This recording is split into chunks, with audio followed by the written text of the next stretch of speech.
जिलापाल कुणाल मोतीराम चौहान बड़माल स्थित ओडिशा राज्य वेयर हाउसिंग कॉर्पोरेशन चाउल गोदाम एवं बॉम्बे छक निकटस्थ भारतीय खाद्य निगम गोदाम को अचानक परिदर्शन करिसेंती। एही अवसर रे से गोदाम गुड़िकरे खाद्य शस्यर मौजूद स्थिति रक्षणाबेक्षण तथा जोगाण प्रक्रियार सविशेष समीक्षा करथिले। परिदर्शन काल रे जिलापाल प्रधानमंत्री गरीब कल्याण अन्न योजना एवं मुख्यमंत्री अन्नपूर्णा योजना अधीन जुलाई और अगस्ट मास धार्य होइथिबा चाउल उठाण एवं बंटन प्रक्रिया को निर्दिष्ट समय सीमा मध्य शेष करने को विभागीय अधिकारी को निर्देश देइछंती।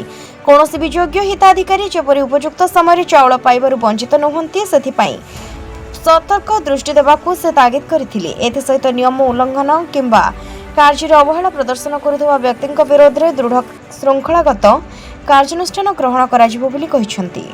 फेस्टिवल हो या कैजुअल शॉपिंग, कल्याणिका वस्त्रालय में मिलेंगे लेटेस्ट फैशन कलेक्शन। चाहे हो संबलपुरी साड़ी, डिजाइनर साड़ी, सूट या हो इंडो वेस्टर्न या हो ट्रेंडी आउटफिट्स, सब कुछ एक ही रूफ के नीचे। तो बिना देरी करते हुए सीधा चले आइए कल्याणिका वस्त्रालय। Location Sarbahal road, Jharsuguda.